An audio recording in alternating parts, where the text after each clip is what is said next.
I'll officially call to order the CVW Public Finance Committee meeting February 5th, 2026, here in Palm Desert. And would you please, we're not doing Pledge of Allegiance, are we?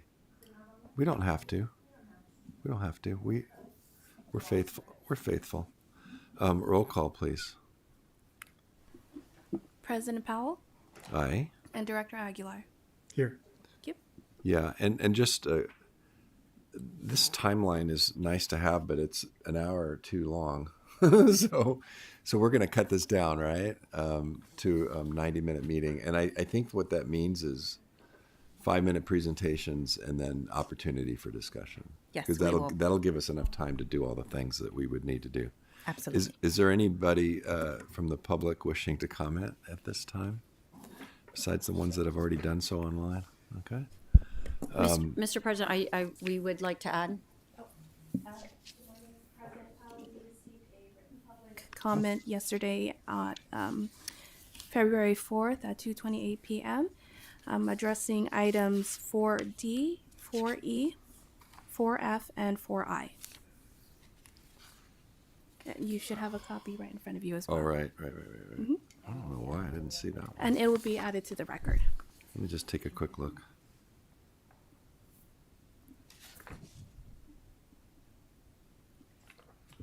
Okay.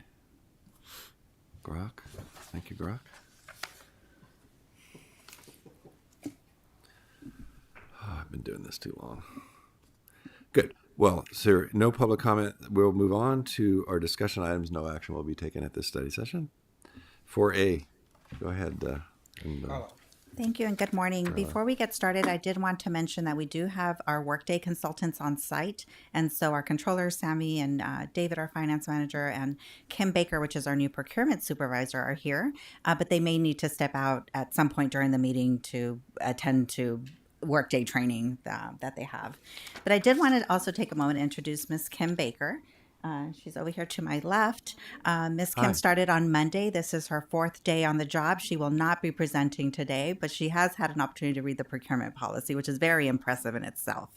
Ms. Kim comes to us with 20 years of experience. She's got a vast background, government, transportation, airline, wastewater industry. We're really happy to have her on board, and you'll be seeing her throughout our board meetings and finance committee meetings. What's the position? Our procurement supervisor. Procurement supervisor. Oh, good. Well, welcome. Yeah. Okay. And Procurement. yes, we will get through the agenda in an hour and a half. I know. Either that or I'm walking out.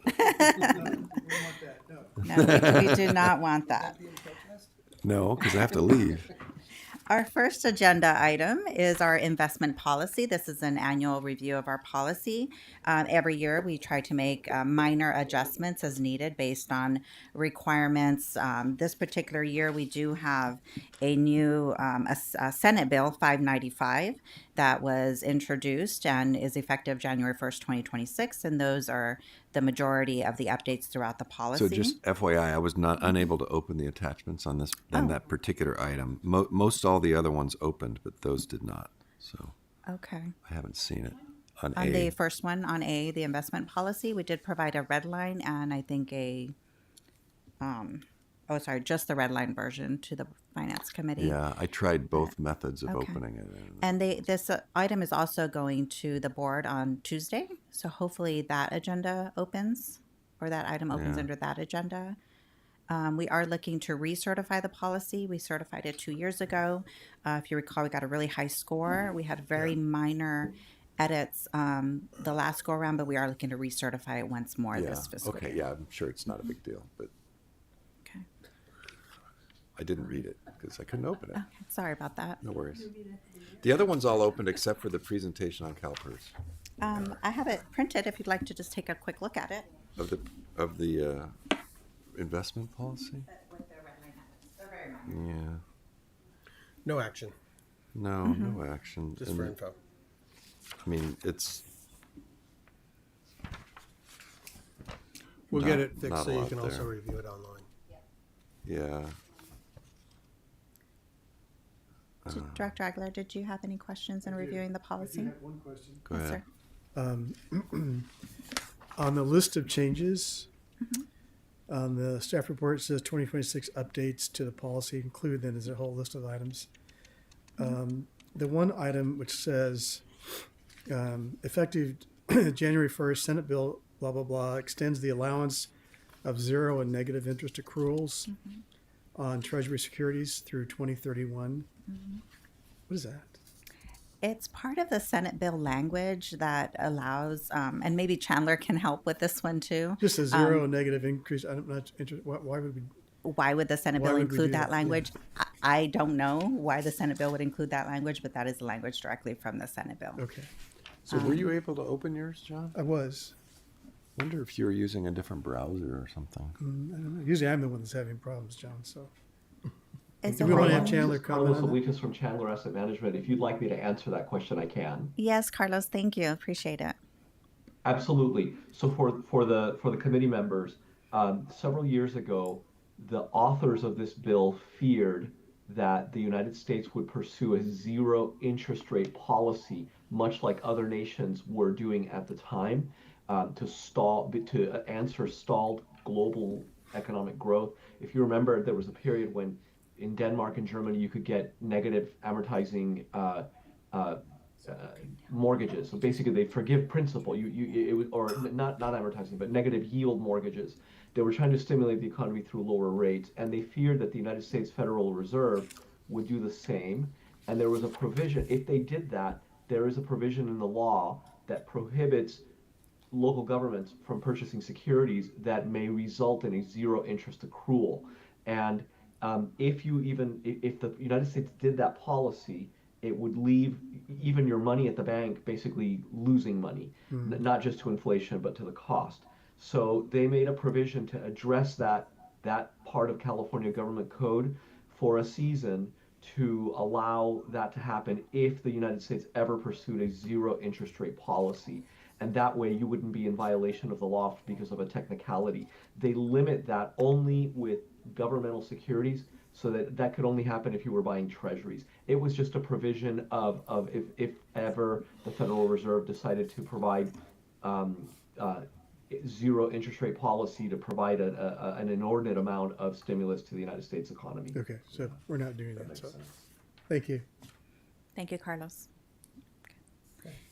So as mentioned, the item will be going to the full board on Tuesday for approval. very reasonable. I did look through it. Okay, thank you.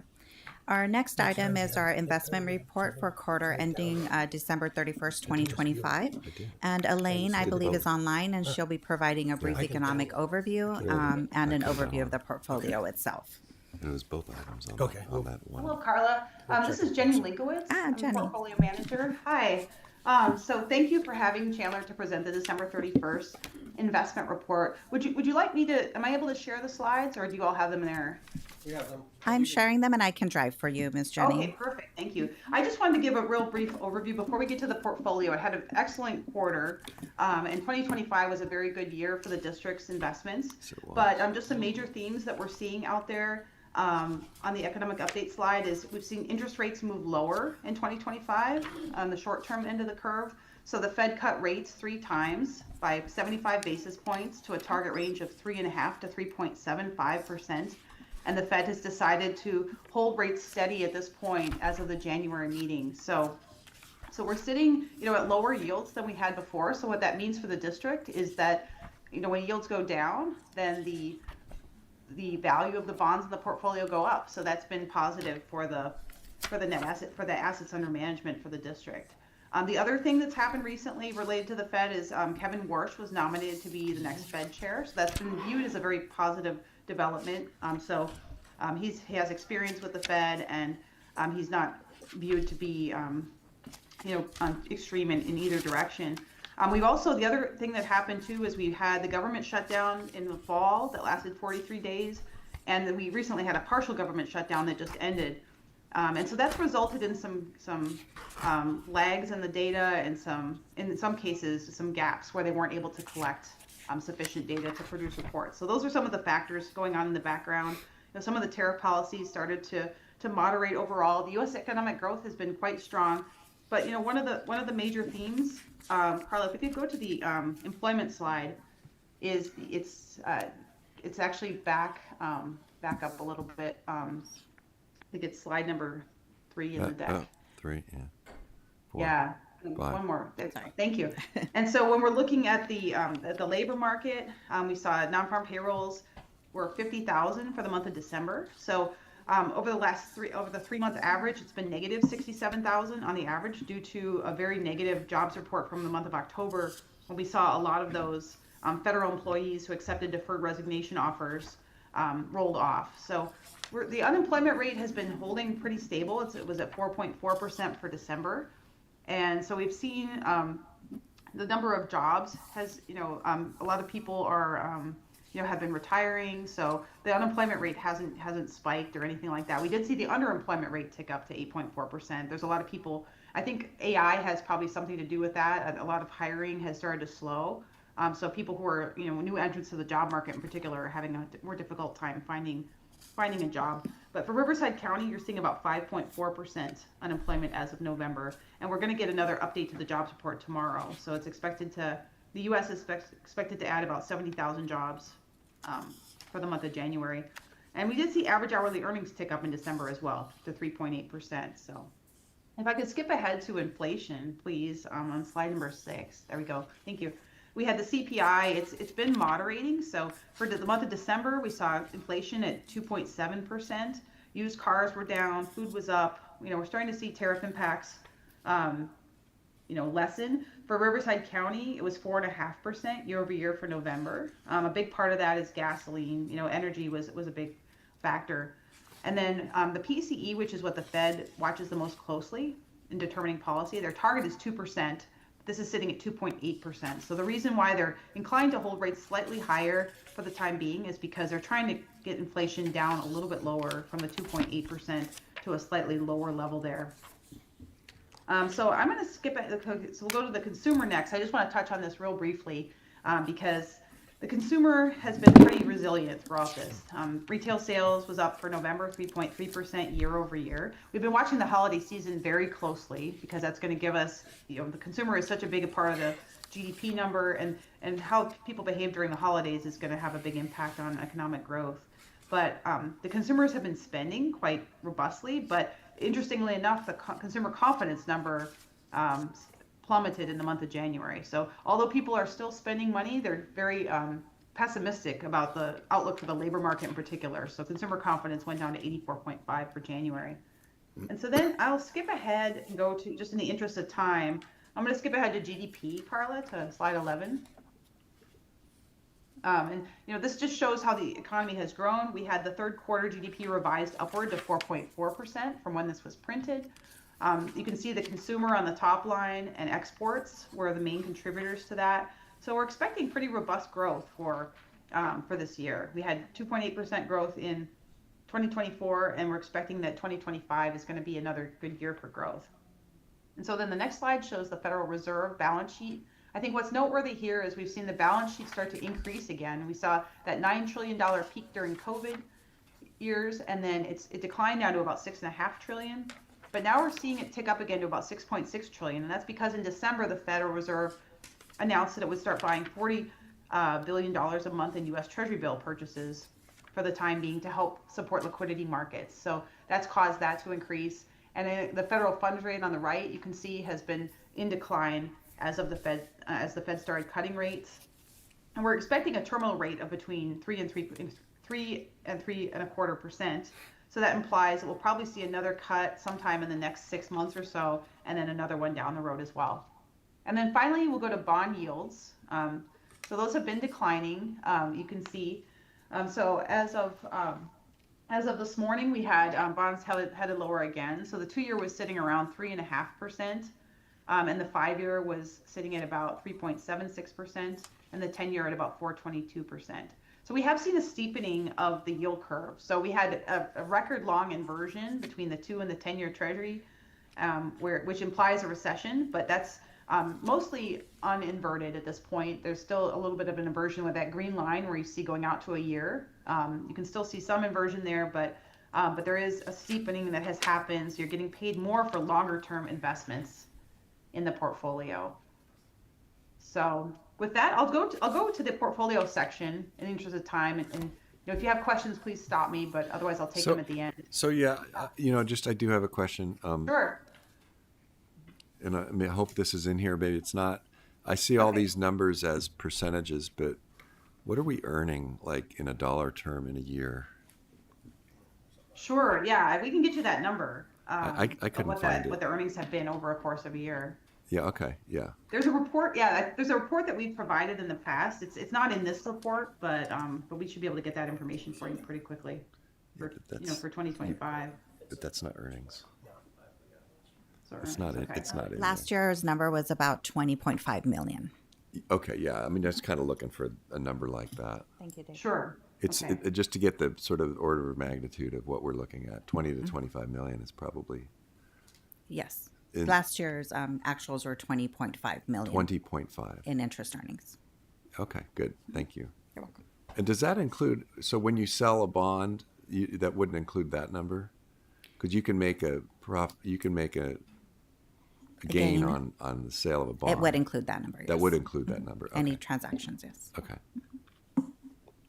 Thank you. Thank you, Carla.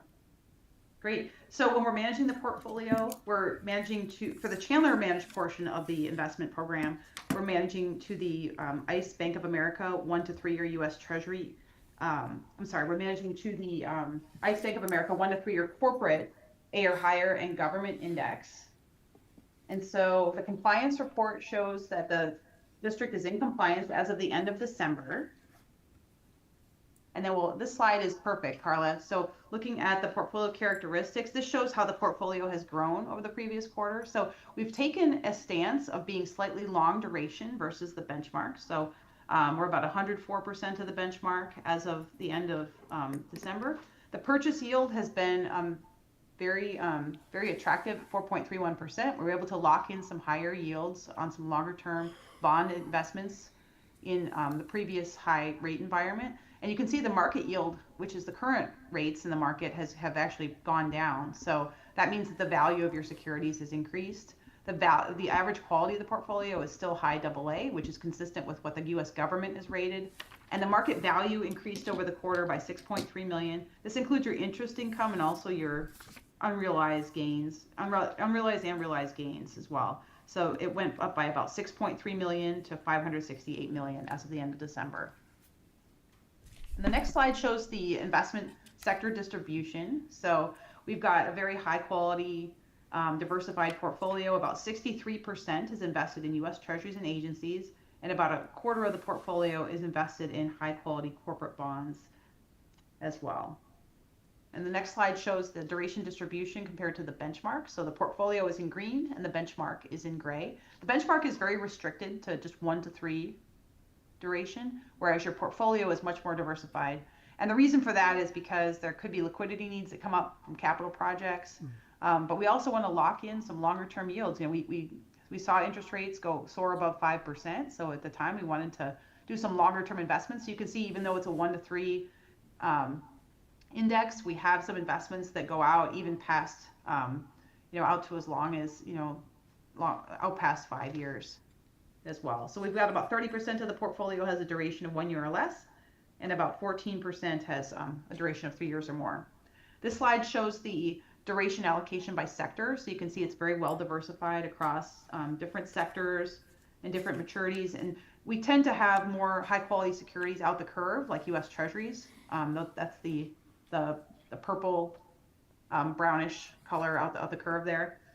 And then the next slide shows the issuer concentration. So the highest is obviously U.S. government and agency, and the remainder of the corporate bonds that we are investing in are very well diversified across different industries and also individual companies. We don't want to have too much in any one individual company. But we can go to investment performance, I think, would be good. So Chandler has been managing this part of the portfolio for the past 6+ years. So over time, on an annualized basis, so on a per year basis, which includes the COVID era, the return has been 2.33%. This includes all your income and also realized and unrealized capital gains if we do sales. And so we've outperformed the benchmark by 20 basis points over the life of the program. And we've seen some very high nominal returns since interest rates started rising in 2022. So you can see over the past 3 years, 4.9% per year. Over the past 2 years, 4.92. And over the last year, we've had 5.51% return. So very strong for such high quality fixed income investments. And we've outperformed the benchmark over the past year by 29 basis points. So the next slide shows, yes. Is there a question? No. I was saying that's a good slide. Great. Yeah, thanks. That's a very key slide. And then the next slide shows the reporting account. So this is managed by the district staff. So this is, for example, your LGIPs like CAMP and your liquidity. So it went up substantially over the month of over the quarter between September and December, and that's typical, I think, that time of year to get a lot of funds in. So it went up by about $35 million to about $122 million. And what you can see, short-term rates have been declining on liquidity products like this in conjunction with the Fed rate cuts, but that's why you've got your longer-term portfolio to lock in those higher yields as well. And those are the Yeah, so this major shows- points, yes, within the investment policy. And we'll talk a little bit more about these liquidity funds in the next item that we have for the committee. And this will also come, yeah. This will also come to Come the back. board on Tuesday, yes, Right. for another presentation Yeah. by either Elaine or Jenny. So let's keep it going. Keep going. Okay, I actually had a question. So Yes. Sorry. somewhere in here, and I can't find it, I thought I saw that one of the instruments that we were using to invest in was Bank of Montreal. The BMO Bank CDs, yes. And I'm curious about any concerns about, tariff discussions. I mean, I heard her say that she thought that's been stabilized. I don't know if it has or not, but any concerns about that particular instrument and volatility with international relations? Not that we have heard of. I think we also just purchased a BMO item through Chandler. Is that correct, Jenny? Yeah, so I can comment on Bank of Montreal because we have a credit team at Chandler that monitors credits, including the Canadian banks. And Bank of Montreal is considered to be a very strong bank worldwide. I think they have a large presence in the United States because they've acquired over the years Harris Bank in Chicago, M&I Bank in Milwaukee, and they recently acquired Bank of the West as well. So they have district staff, if they're investing in a CD with Bank of Montreal, they're working with the BMO North America, the one that's here in the United States when they're doing those investments as well. Okay, thank you. Good question. Okay. Great. So I think with that, we could go to, we could take a look at the consolidated information maybe, and just kind of look at the whole overview of the whole program. I'm on slide, let's see, 32, Carla, of the portfolio characteristics. If we go back, there we go. Yeah, that's perfect. Thank you. So looking at this slide, this is the entire program that includes the Chandler managed portfolio, the 1 to 3, and also all the liquidity. So altogether, you've got a very strong purchase yield on a weighted average basis. So 4.23%. The modified duration, which is the interest rate risk, is about 1.5, so not terribly long. Your market yield 3.73, so that represents that you have a lot of gains in the portfolio from higher yields that were locked in.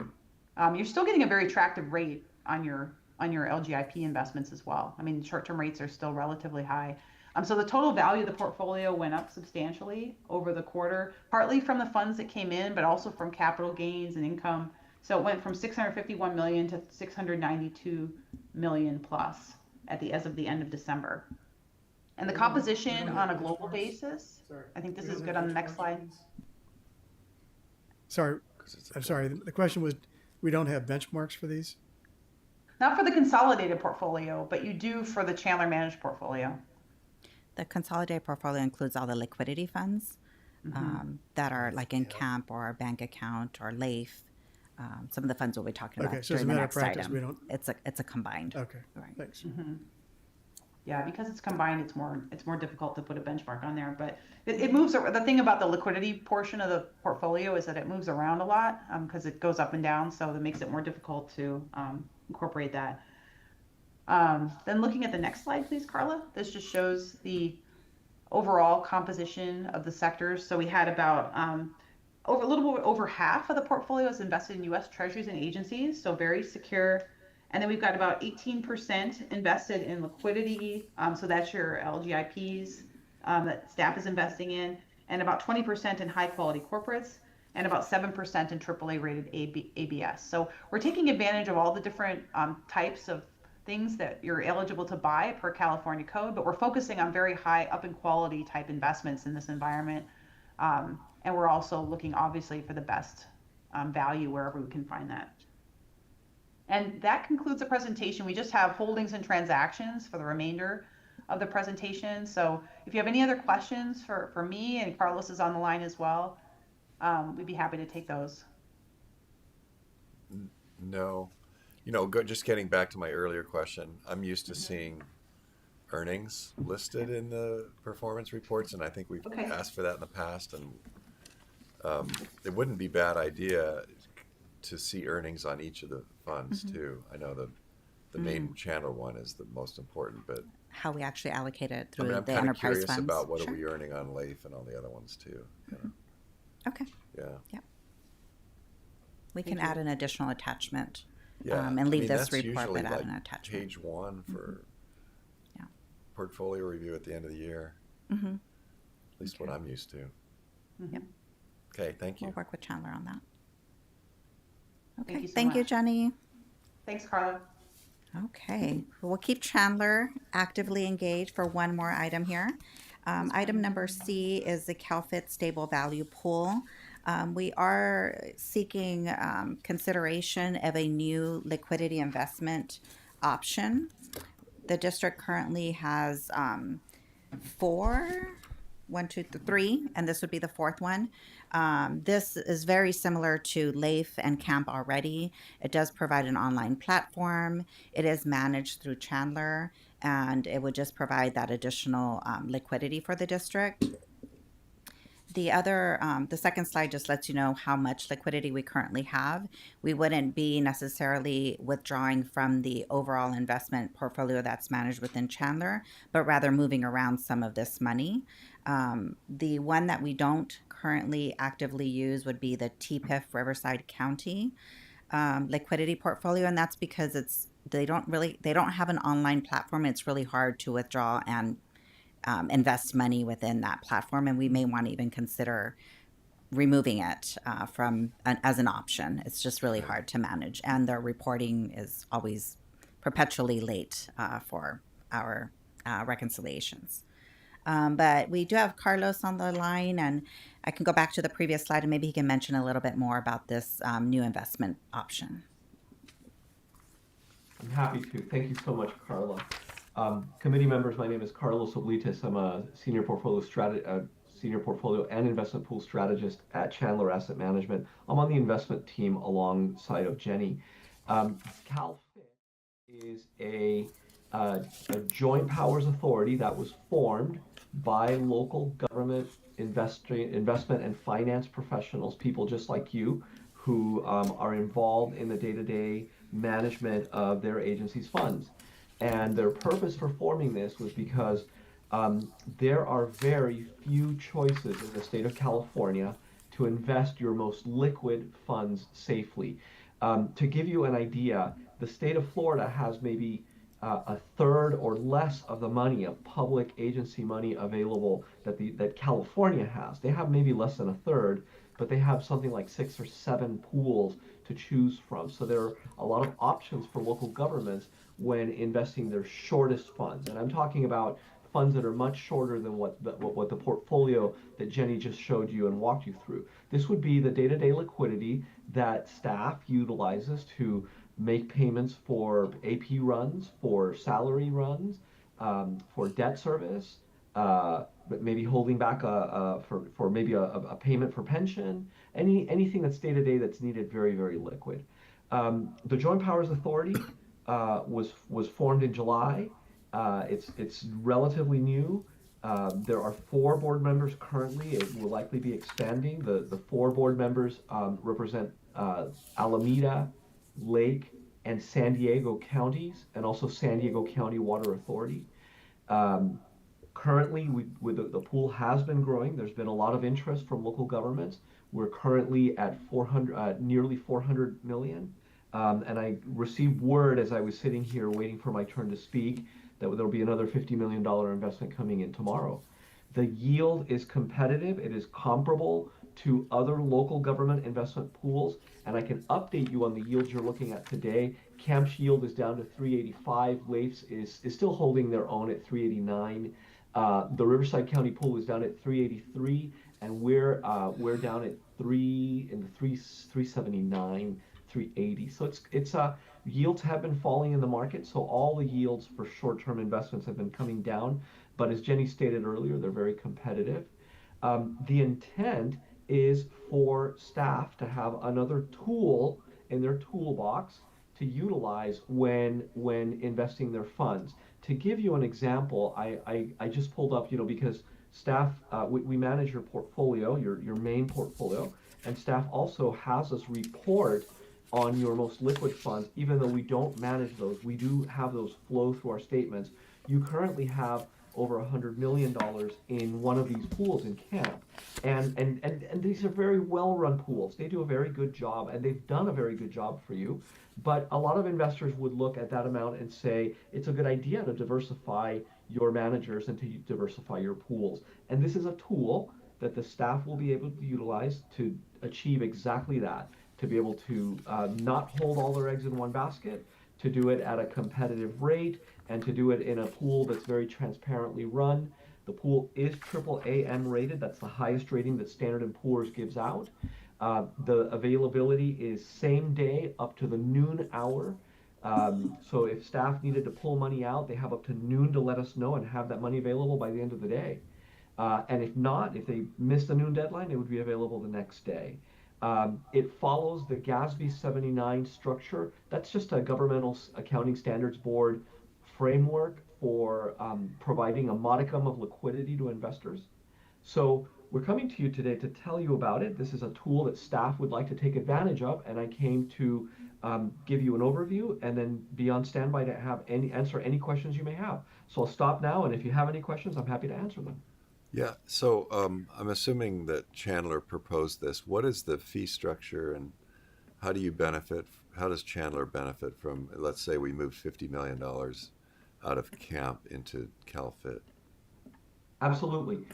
Chandler is a we do get paid for managing the local government investment pool, CalFit. The fee is currently 6 basis points. At the moment, Chandler is waiving its fees. It's waiving the majority of its fees. Ultimately, the fee will likely fall between 12 and 14 basis points total. That is comparable to the other pools in the state of California. We benefit obviously because the larger the pool, the larger our fee becomes on a dollar basis. Although there's a tiered fee schedule in place, and on a relative basis, on a percentage basis, it goes down. The fee actually goes down. When we propose this to you, as an alternative to other pools that are out there. And unlike the portfolio that we're currently managing on your behalf, the portfolio we're managing on your behalf, we are a fiduciary to you, and we must provide our best ideas, and they must benefit you before they benefit us. So we would have to disclose what we're getting paid, and we do exactly that. In this instance, with this pool, it would be an option that staff would choose to use or not use on their own, as they do now with the other pools. Obviously, they know how much we're getting paid, and they know our involvement in it, and they know that we benefit. We make that very transparent. But because it's staff's tool to utilize whenever cash flows come in, as they move staff, or I should say, as staff moves money around to be able to meet their needs, it would be incumbent on them to make that decision. And if we think that there's a better option out there, and when we say better, that's from a yield, expense, and ease of use standpoint, and also safety and liquidity. Obviously, we're still your fiduciary. We will always wear that fiduciary hat, and we're going to come out and say so. So are these yields that you show on the slide, are those net of the After. fees? Yes. After That's the correct. fees. Yes. Okay. So I would choose the one that has the better yield. Absolutely. One of the other things I will be bringing forward is for LAIF. I do want to add our controller, Sammy, to be able to move monies in and out, because right now it's me, and it's a little difficult. I always like to have a backup.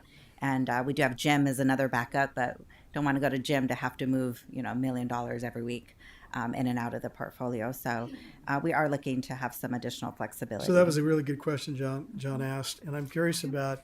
So I know you have some kind of a system in place to determine how much money is going to go where and when. So can you describe that process to me? And It really is looking at the yield on a constant basis. We, the accountants monitor the cash every single day, coming in, going out, making sure the bank statements are reconciled, all the transactions. We do move money in and out every single week, depending on the needs of the district. We only keep $3 million cash within our bank account at any point in time, and that's to take advantage of these higher earning interest rates.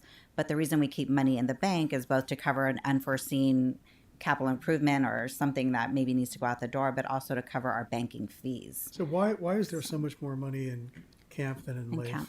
It's just easier to move money in and out of camp, and camp was earning a higher yield for the last 2 years than LAIF was. And it's really hard to move money in and out of the Riverside County TPIF account, which is why we haven't moved money in and out of there for probably 3 or 4 years now. Yeah, I understand that. It's kind of a gimme. Doesn't LAIF have a max of like 50 million? I think it's 75 million now. 75 million Yes, now. Okay. Okay, there is a maximum now. all right, that helps. Thanks. But we're looking to actively kind of rebalance this and have some additional options. All right, thank you. Thanks. Thanks, Carlos. Okay. It's my pleasure. Thank you. Thank you, Carlos. And Sammy will take the next item, which is our discussion of our financial statements. Okay, we're ahead of schedule by 2 minutes.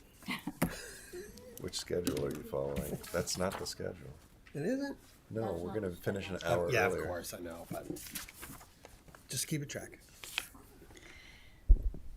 Good morning. We have completed the annual comprehensive financial report for fiscal year ending June 30th, 2025. You may notice that this year's report looks a little lighter than previous years. That is intentional. As part of our new ERP implementation, we are rebuilding our reporting and analytics so we can provide a more comprehensive, meaningful financial report in the future. This work will also align with a new governmental accounting standard that becomes effective in fiscal year 2025-2026. Attached to the staff report are 3 items: the annual comprehensive financial report, the auditor's communication letter, and the report on internal controls. We did receive a deficiency related to the bank reconciliation. The auditors noted that adjustments were needed to reconcile the book balance to the bank balance. At this time, bank reconciliations are a very manual process due to limitations in our current system. Last fiscal year, staff worked hard to clean up older outstanding transactions. Many were small but had carried over for more than a year. These were researched and corrected. There was one transaction at the end of last fiscal year that was related to the pension trust. This was a new type of transaction for staff and caused a variance. Once identified, staff worked internally to provide the necessary correction. Since then, we have increased training around bank reconciliations. We have also completed extensive testing of bank reconciliation processes in the new ERP system, and this topic continues to be a key focus in our implementation meetings. Audit findings are a normal part of the process and serve as an important tool to help identify areas where additional focus is needed and where processes can be strengthened. The district met all applicable government accounting standards and successfully implemented the new standards required for the fiscal year. Overall, the audit process was positive and productive and provided valuable insight that will directly inform the configuration and implementation of the new ERP system. Our auditors are on the call today if you have any questions for them, and I am happy to answer any questions as well. Okay, thank you. Nope. And this, We've already addressed the deficiency and what we've done to mitigate that, so I don't have any questions, Chuck. and this item is also coming to the board on Tuesday, Right. Under the consent calendar. Perfect. Thank you. Thank you. Thanks, Sammy. And David is up.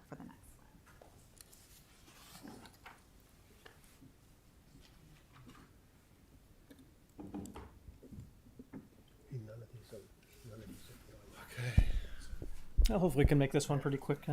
Keep things So moving you're, here yeah, too. you were saying so- you're going to remove projects. It doesn't mean you're going to not build the project. You're just going to do it PAYGO instead of bond. Yeah, and this is our ongoing discussion that we've had for the past few years. I think last February we discussed some of the strategies that we're trying to look at as we're looking at reserves in the funds and what we're doing.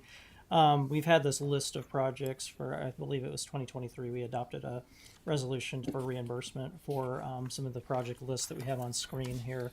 As we've gone through it and looked at where our available reserves are, the recommendation that we'll probably have this year, and this will be coming to board for our study session on February 17th, is to go ahead and remove those stormwater projects for the first two there, and basically use PAYGO funds for that based on available reserves. And as we've looked at the sanitation fund as well, we have the Warp 7 aeration improvement project underway at this point, and because we can look at actually extending that bond issuance, we were originally going to do the full amount in 2026. That would be pushed out probably a year or so for those remaining two projects, even if we go ahead and do that PAYGO funding for that 17.4 million. So we wanted to at least in this presentation give our initial thoughts on this and see if there was any questions from the finance committee before we will be going for that study session in a few weeks here. And then, of course, in March 17th, we'll have the operating and capital improvement budget. So we've been working through that process. Engineering's been working through their CIP for the next 5 years, but then also projections and things like that for FY26. So we'll have that information in a few weeks here. And if you noted, the Adams Street project has a 0. So we did do this with the domestic fund as well. I believe 2 fiscal years ago removed that. That project is complete, but it was originally also on the bond funded list. And so this isn't a new concept, but us obviously constantly monitoring the cash, the reserve balances, and seeing we don't want to issue debt and incur additional interest costs should we not need it. Yeah, no, I think that's really good. I like the direction you're going there. Yeah, so do I. I'm just curious, this change will not affect the schedule or the progress for those 3 projects that we're talking about? No, it would not. You know, with all the discussion of future meetings, it just reminded me for our budget season, I will not be here this first meeting in June. You might want a board meeting. Okay. Yeah. I don't think I've told you about We that. can certainly look to adopt the budget at the second meeting. We Sorry? try to target the first one. No, I but, know. the second I one just is- thought I'd say something now. Thank you, I 'cause appreciate that. I'd like to be there. And I won't be here on the 9th. I'm going to be out of the country, so I cannot do it online either. I'm sure we'll have most everything wrapped up before June. Absolutely. But you know, we could do a budget approval on the 23rd. Yeah. Or we could do a special meeting. Always popular. Well, yeah. Yeah, thanks. Sorry to interrupt, but That's good. you mentioned our schedule, and I'm like, wait a minute. Yeah, we're ahead of schedule this year, Yeah, so we it are feels bringing like it it. to the board earlier this year. Yeah. So we've basically had our department meetings for budget. We've gone through that review process, so we're Yes, trying to good. get all those pieces put together. Appreciate that. Yeah, of course. So during the study session, you will see the same slide. And we just wanted to broach the subject now, and then that way we can incorporate these potential Yeah, I mean, that's a PAYGO very, so that's about projects. $50 million of bonds that we're probably not going to do. Correct. Yeah, that's great. Yeah. Okay. Okay. Thank you. Still leaves healthy reserves too. Absolutely. Still that unassigned at the bottom green the columns sky's there, not that falling unassigned is after all. still very healthy for both the stormwater and the sanitation here's fund, something even I with can these tell you PAYGO funded projects. All right. Okay. Thank you. Your seat. We shall move on. CalPERS, oh my goodness, our favorite topic. Our largest liability of the district. I did take a couple of excerpts from the actual report that I wanted to go over with you very briefly. On page 15 of the actuarial report, you'll see the top portion of this slide. The current discount rate, which is the expected rate of return for CalPERS, is 6.8%. And our current portfolio funded status is 74.6%. So obviously we have a large asset here that's invested through CalPERS. in CalPERS. Yes.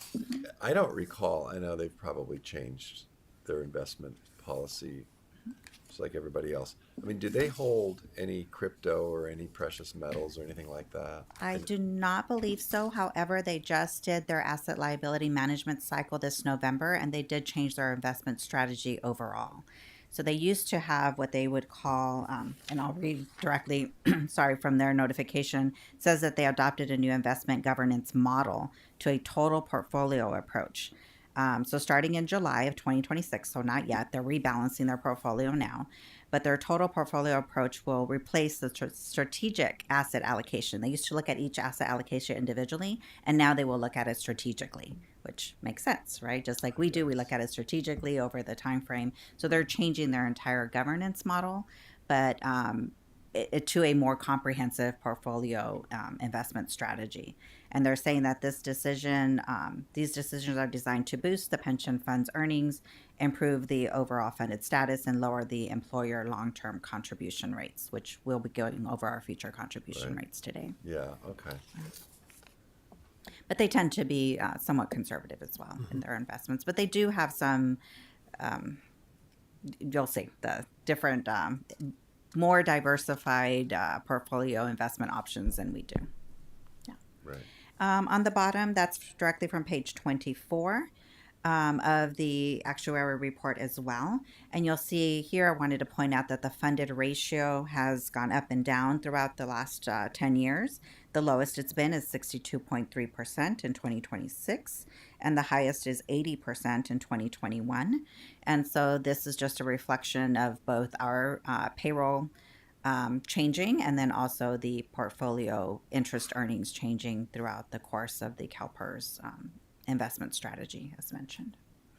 And on the top, I forgot to mention, if you notice, there's a big swing. So if they earn 1% lower, our funded status would drop to about 65.6%. And if they earn 1% higher, it's about 84%.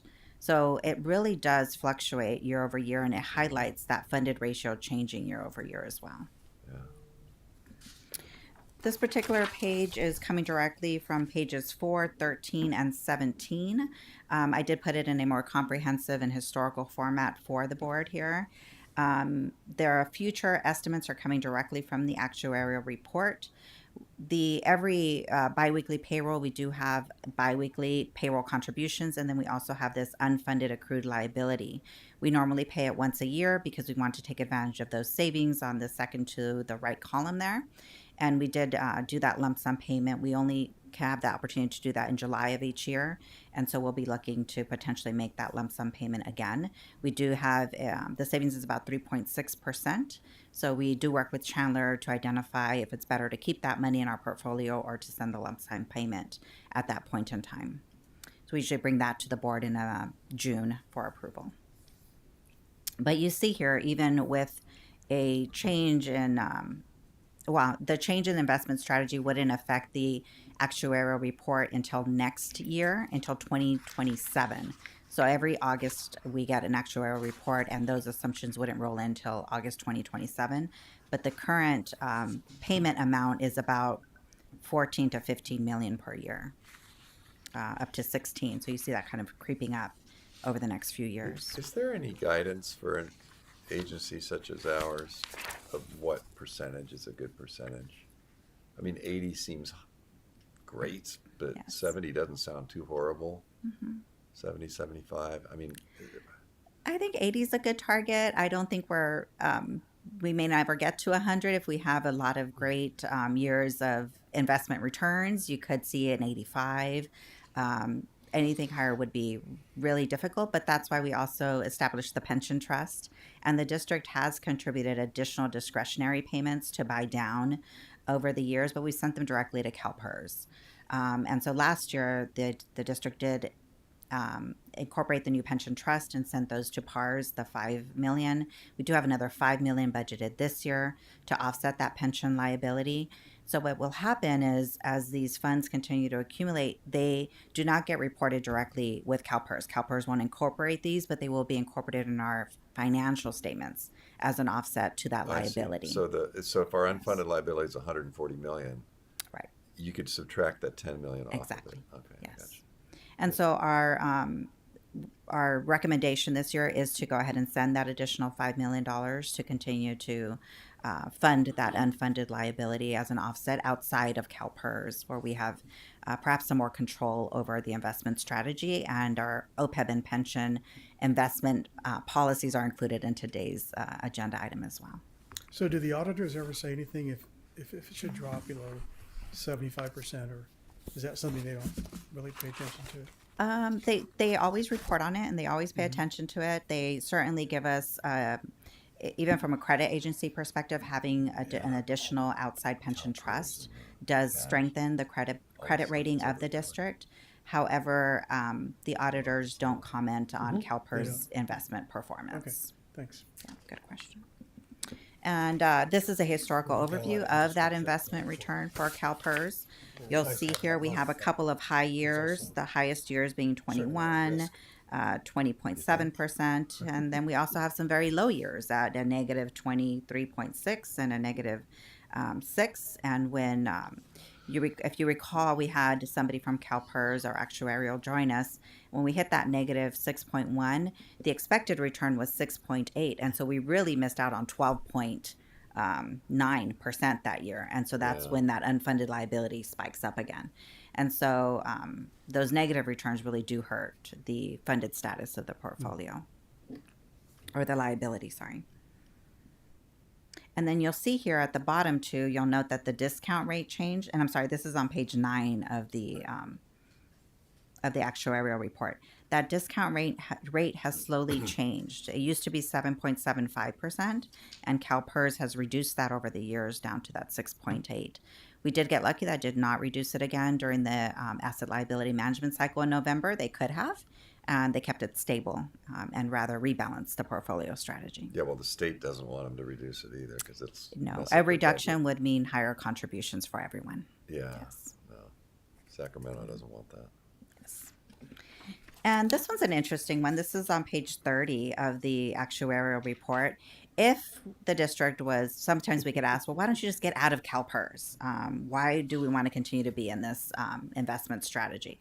If the district was to terminate this pension plan, we would need to give CalPERS about $396 million.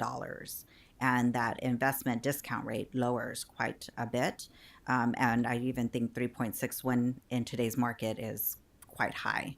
And so every year we take a look at this as well. I've seen it almost $1 billion. It really fluctuates quite a bit depending on the investment market and our current liability that we have should the district want to terminate the CalPERS pension plan.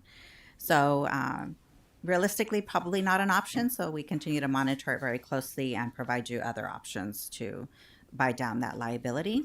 And these are just benefits as a reminder of why we have the Pension 115 Trust. We've highlighted the credit rating, the investment flexibility. We do have legal protection. It is protected and only available for pension obligations once the funds do go into the trust. And for budget flexibility, we could potentially utilize a portion of the interest earnings or that pension trust to reimburse the district in the future, just like we are doing now with our our OPEB trust for our retiree health benefits. Those were the major highlights, and I'm happy to try to answer any questions you might have on the liability.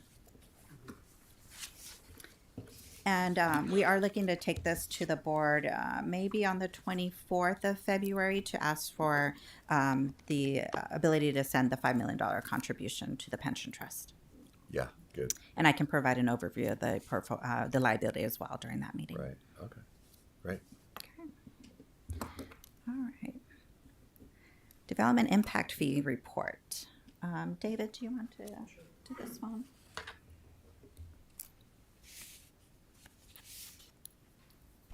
Before you start, David, I just, for the record, it appears we're having some issues with Granicus, so both of our agendas for today and even Tuesday currently the viewing option is not working, but you could download the staff report and the attachments. We are going to reach out to Granicus and put in Yeah, a I had ticket trouble because it downloading seems, on that first agenda item. yeah.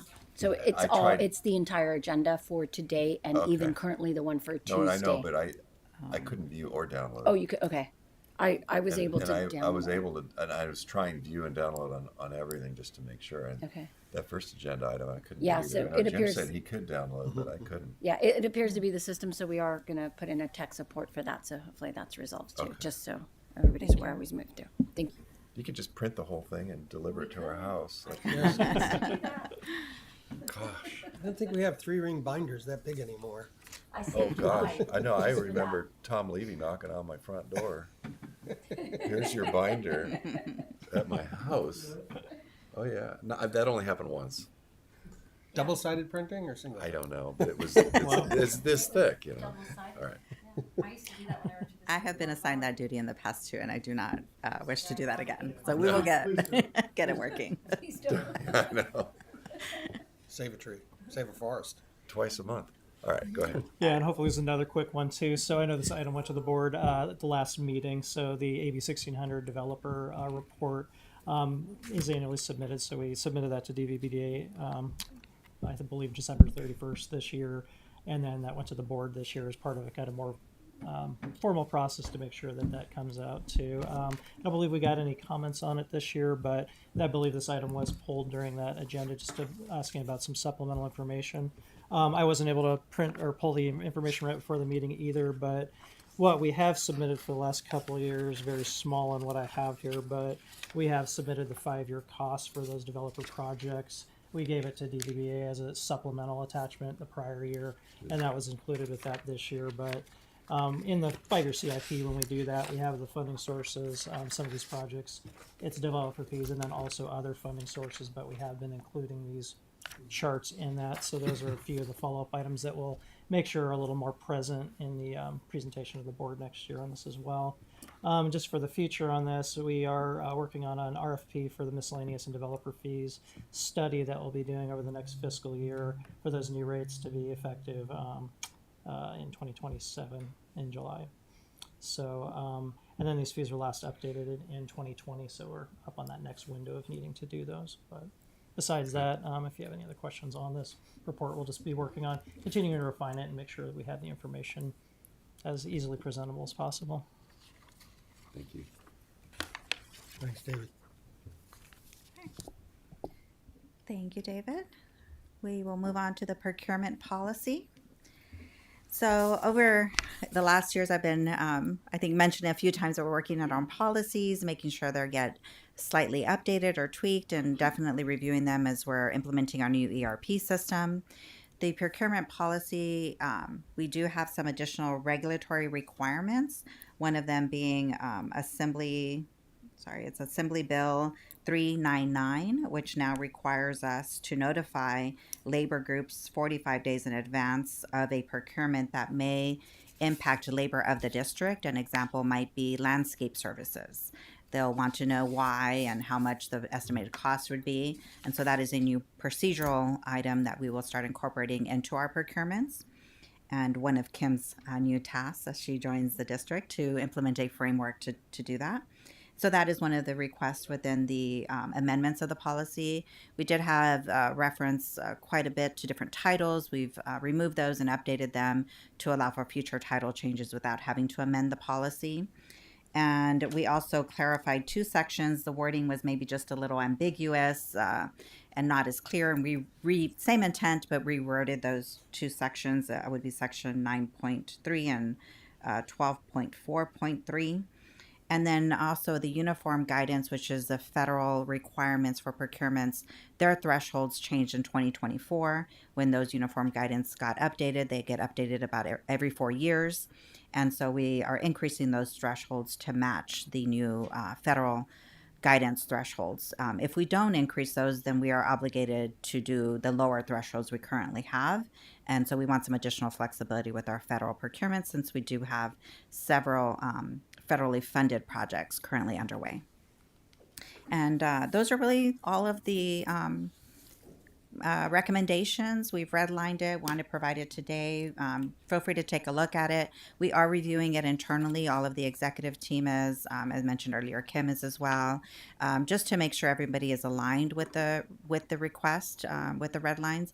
We also have sent it to BBK. They will be making sure that we've incorporated the appropriate language for that new assembly bill, and also providing us training on implementation and guiding us through that implementation. And then we are also seeking to send it off to an external audit partner firm that does governmental accounting auditing. We have requested 2 quotes. Just wanting to get a second pair of eyes, just making sure that, again, staff is not has incorporated any new additional requests from a GASB or GAAP perspective as well. And I would expect the policy would get maybe to the board in March as a informational item, and then in April for approval at the pace we're currently going. But certainly lots of opportunity to circle back and let us know if you have any questions between now and then. Great.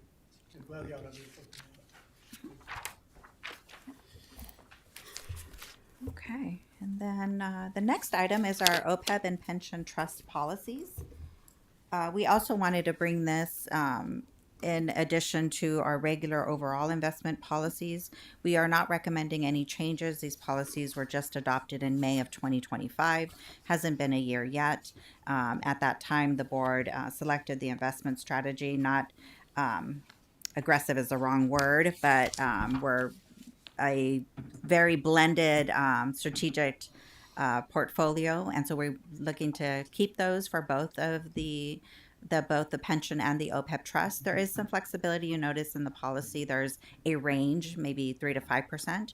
So depending on the market and how it's performing, they may re-strategize slightly to balance the portfolio, but within those parameters. And so this is the direction that we would be recommending for PARS to continue that investment strategy that the board elected in May of 2025 during 2026. Good. And this item is also coming to the board on the 10th of February as well for approval. Thank you. And on the 24th of February, PARS will be providing an overview of both the OPEB and pension trust during that particular meeting. They weren't able to have the report done for today's meeting, and we didn't quite meet the deadline for the 10th either, but they will be presenting on the 24th of February and let you know how the portfolio is doing. Great. Yep. Any questions on keeping that strategy for both? Okay. No. Perfect. Next one, Senate bill, another Senate bill. Sorry, my fault. We have another requirement within finance that impacts both the executive team and the board members. This is a new Senate bill effective January 1st of 2026. So what will be happening is that we are now required to, all of us, to take 2 hours of finance training every 2 years. These are the topics that must be covered during that 2-hour minimum training requirements. 15 topics, 120 minutes, 8 minutes per topic. Just to let you know, today we covered 11 of these topics. At 73%, and we don't get credit though because we are supposed to be working with an external third party to provide this training and have a certificate that is also available for public record should somebody want to view that. We do have 50 agenda items coming to the board regarding these topics during 2026 that are currently scheduled, and I'm sure more will come up. But just for the public and the board, I mean, we're actively discussing these items. Just the other day, we had a intense 30 to 45-minute discussion on contracting practices. So this board is extremely knowledgeable in these areas, but this is a new requirement. We are looking to work with other third-party government entities like California Society of Municipal Finance Officers, GFOH's Government Finance Officers Association, CMTA, California Municipal Treasurers Association, to try to see, they're working on getting together a program to provide this as a service. We could certainly do it in-house, but we would have to actively also probably engage people in expertise with all of these different requirements that are now have to be covered. The good news is our The good board news? has 2 years to complete it Yes. because they were here before January 1st. So can of you this send year. us a notice in December of 2027 that we need? Yes. Well, the requirement does require, Sylvia and I work closely on this together, providing you a notice at least once a year, I believe, of when these trainings are available for you to participate in them. So what I think we'll do is we'll incorporate it into the tracking and the listing that we currently do for the board for your ethics and sexual harassment training that's required. So we'll add that. That's one thing, right? The ethics and sexual harassment. No, there's two separate. two One different is ones. ethics, and the other. I think you're current I on can't keep both track. of you. No, I I'm, know. I'm getting ready to do one of the other, and I'll look at the list currently, I and think then I'll that just it provide said an update. ethics prevention training, and I'm like, well, that doesn't sound right. Ethics prevention. I think that's the sexual harassment prevention. Yeah, Yes. or Says maybe. on it. But yeah, what I'll do is I'll get that list compiled for the current ones, and then as we implement this, I'll add this to that list, and then provide that to the board maybe on an annual basis so each member knows where they're at. Well, for those of us who are up for election in November, we need to do this before that. If you will be re-elected in November. Well, I'm just saying, No. the election's in No. November. No, you're already elected. You're already in. You're elected currently. You're so grandfathered it's in. yeah. So you I'm have until grandfathered in. I see. 2028. Okay. So you can Yes. do it in December of 27. Because you're gonna have to do it every 2 years. So why, Right. why not wait till the later part of the? And there is no program available yet. Because, yeah. Well, The- you're so. Yeah, the 6 month, Director Aguilar, is for someone who is not currently in office and gets elected that has been elected after. So if you were already in office prior Right. to January 1st of 26, so you would have the 2 years. You would have until January 1st of 28. Okay, so in the event I'm not in office after November, then what? You do not have to take it. Then you Okay. don't have to take Then it. I don't have to take it. You don't have to do anything. okay. Yeah. But you are so well versed in all these topics. Okay. Yes. You're just getting out ahead of us. Here. Yes. So this item, we're also, we worked with Jeff Ray on this presentation and in the agenda item. And again, it is coming to the board as well on Tuesday for discussion. Okay. On the radar, we are working on it. All right. John, I think we're gonna meet together. Yes, I think we are easily. Cal OES. So we don't have a presentation on this. This item did get approved by the board at the second meeting in January. But what we really wanted to perhaps have a little bit of a discussion and remind the board that we do currently have two FEMA claims outstanding, one from 2019, 7 years ago, for the winter storm during February 13th, I believe, or 14th. It was 13th. It was the 13th. And we have not closed out that particular project yet. They're still asking for information, about $2.2 million reimbursement. And then we also have the Tropical Storm Hillary outstanding from 2023, also about $2 million. And there is a flurry of emails, and Jim gets to get these emails almost, I'm not even exaggerating, 3 times a week, requesting for additional information or rejecting claims and having to resubmit certain information. We've also had a flurry of staff turnover at both Cal OES and FEMA during the processing of these claims. It's very difficult sometimes, and it's not only the finance staff, we also have to involve engineering and operations. They want pictures, aerials, they want pictures of all of the canal lateral. All the canal, and we're like, well, how do we do that? Do we go and take frame pictures for all 140 some odd miles? And and they wanted us to put handicap and pave the canal, the streets next to the canal. And we said, no, we don't want anybody on those canal roads. So having to educate and get through this process is quite intense.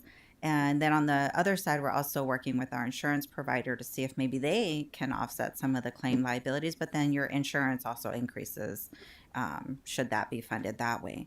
And the insurance requires you to also try to get reimbursement with the federally declared disaster first. So we're almost in a catch-22, but just wanted to bring it to the attention that we do work through these, but sometimes if we do have a major disaster, it's always great to have reserves and have our own ability to obviously repair things. We can't wait 7 years to repair something. We have to provide adequate and appropriate service to the public. So just wanted to highlight that. I don't know, Jim, if you want to add anything else, or David, of how painful that process has been. It's a thoroughly intriguing process. The fact that FEMA doesn't have adequate funds to pay just kind of reinforces these delay tactics so that they're never in a position to have to pay. It's become quite the administrative burden, and it really calls into question whether pursuing FEMA refunds is even worth it. Jim, do you know if this fund is available for families who are affected by these disasters? I think there is a process where individual property owners can make application, but they don't do it through us. I They see. do it directly through FEMA. Through FEMA. Okay, thanks. Then we hear in the news about fraud in that instance, and then we're saying, well, we can't get any money. So how do we, it's difficult. Anyway, Okay. moving on. Yeah. All right. So last but not least is our future agenda items. We want to be sure that we are bringing you information that is relevant, prioritized, in line with your strategic goals for the district. And so we have a couple of items here that I noted that I thought would be helpful for the committee to continue to receive. We are planning on having a meeting in maybe April or May again, and then October or November. And so we would continue to provide items regarding these particular topics. We currently have like our single audit report for our federal funds underway. And then, so we might be able to bring that report in April or May. I don't think we've ever brought that to the committee. New regulatory requirements are always happening. I remember back in the day, it was just governmental accounting standards regulations, and now we have internal controls and assembly bills and Senate bills and state mandates and other things we are also monitoring. So we definitely want to bring those to your attention as soon as they become effective. And then on the professional services contracts, finance does have a few, and we have brought those to the board, but perhaps bringing those in advance to the committee. So we have pre-FM for financial services, straddling for bond counsel, HDL for property tax analysis, and HDL could also potentially provide a report regarding property tax assumptions and projections to the board, since that is a healthy revenue source for us as well. You hear from Chandler, and then Woodward and Kern also helps us with our grant administration as well. You just on those 8 topics, I'd say I feel fairly well versed on 6 of them, and I know the budget is coming, so I'm including that in the 6. But debt, grants, and loans, I know we see that, but we don't spend a lot of time with it. And I would tie that in with long-term financial analysis. Those 2, I think I'd like to maybe put a little more focus on those. Certainly. Yeah, that would be good. And also, I'd like to see under professional contracts, perhaps a discussion around district-wide service contracts, and also include in that a discussion on our litigation and counsel expenses. Okay. And perhaps I can work with Sylvia on that, because Sylvia is actively right now asking each one of our divisions for all of the contracts that we currently have, third-party contracts. And so we could maybe utilize that list to then provide the committee a comprehensive list of contracts and the types of services each one of those providers provides the that'd be very district. cool. Thank you. Okay. Yep. We can easily incorporate that into our next agenda. And then for our next agenda to talk about a little bit about debt, we also have the debt management policy on cue for that particular meeting. Yeah, good. Good meeting. That was it. Yeah, thank you. 15 minutes, Carla. Thank you. If I could have you two jump Yeah. Pardon me? I just need to pass something on to both of you. Are we Yeah. officially adjourned, I guess? Yes. We Oh, move to officially adjournment?